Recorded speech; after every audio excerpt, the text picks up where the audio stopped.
All right, welcome back. Broadcasting from Nexa this morning, talking everything nuclear and everything that comes from nuclear. Now, we were talking about nuclear energy just before the break and whether or not we could actually see SAFARI-1 producing nuclear energy.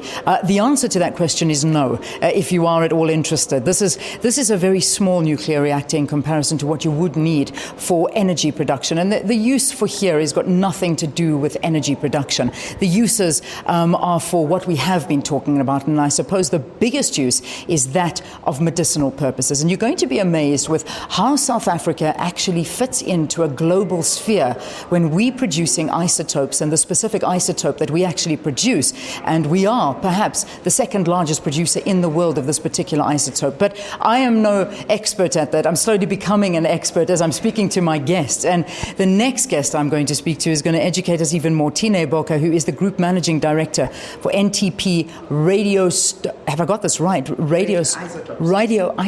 Okay, good to have you on the program. It is a bit of a... Listen, this morning everything is a bit of a tongue twister, and to be honest, I think it's a tongue twister for everybody because, you know, like we have said, you know, this has never been something too spoken about. It's something that is very new to us, and yet we should be so proud of what we're producing here. It's unbelievable. Now, let's talk about particularly on the medical sphere.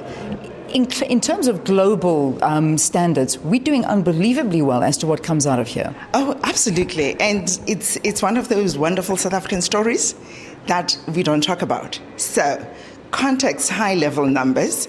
In the world, about 40 million treatments or diagnoses are done around the world using medical isotopes. And South Africa is responsible, when we look at the calculation of what we send out in the world, for about 10 million patients. Not counting the patients in South Africa, in the South African hospitals, where we have about 10 specialist equipment that is used by the nuclear, medicine doctors.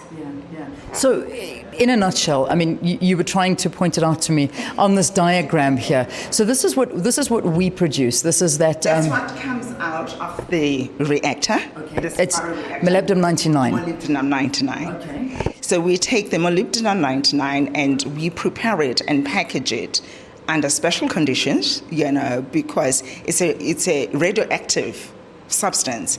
It's done by specialist people behind these big glasses, and we ship that to the world. So basically, we are shipping a product somewhere to radiopharmaceuticals around the world, large radiopharmaceuticals, so to about 60 countries. Yeah. So when you look at it, most times we've got a logistics company that specializes in handling hazardous material, like radioactive material. And it's safely put on the plane to go somewhere around the world. Yeah.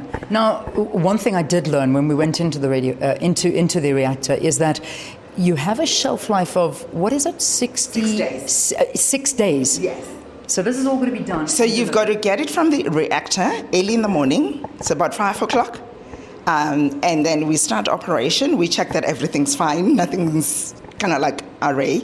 And then we start producing and packaging.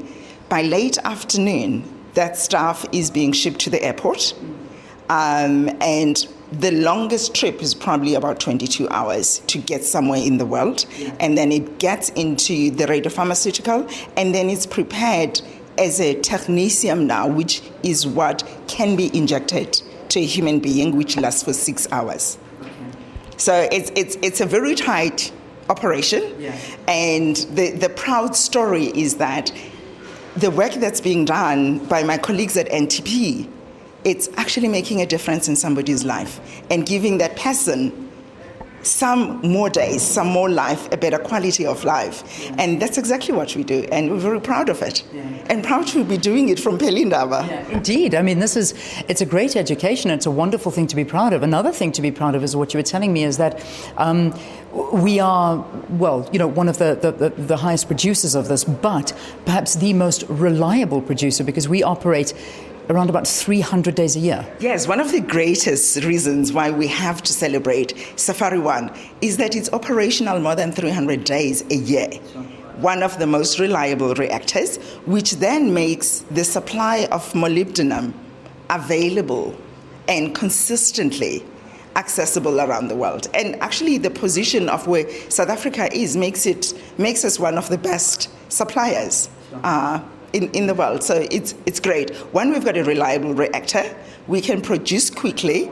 We can ship around the world and get it in time to a patient, ready for treatment. Yeah. And that's what saves people's lives. Now, obviously, there are many isotopes, and there are isotopes that are being discovered every single day, and I'm sure here there are isotopes that are being discovered on a daily basis. Is this the for us here in South Africa, the biggest isotope that we export, our biggest exporter? What is the next? I mean, so we know that this is particularly for cancer treatment and other medical procedures, but what else? What else is the other isotopes that come out?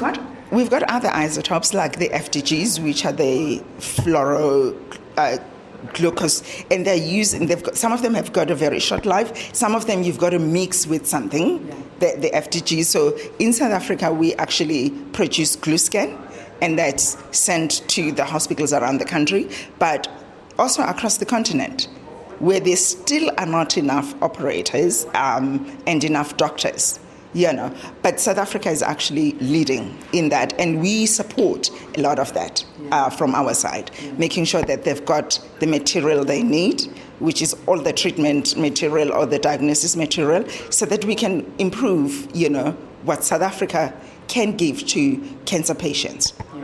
On the continent, is this the biggest reactor on the continent? It is the biggest reactor and the most reliable. Yeah. I think for me what's really important with the reactors is that they're reliable to produce what you need, because when people are sick, they've got to be treated. So we will run right through Christmas, because if somebody needs treatment on the 25th or the 26th, somewhere in the world, they have to get it. Thank you for talking to us here on the program. Good luck with all of this. I mean, as we're standing here doing all of these interviews, there is a mammoth amount of work that's taking place all around us in these reactors by, as Tina explained to me, by all these people in white coats that are running around and creating isotopes and packaging things and sending them all over the world when it comes to these isotopes. So very fascinating things happening here at Pelindaba. And you're invited to come and visit it, and you've heard it from the CEO himself. We want South Africans to understand nuclear better. Come down, visit it. It's open to you, and that's something that's never been really an invitation before. Tina Boka, Group Managing Director for NTP Radio Isotopes. Good to have you here on the program. Thanks again. All right.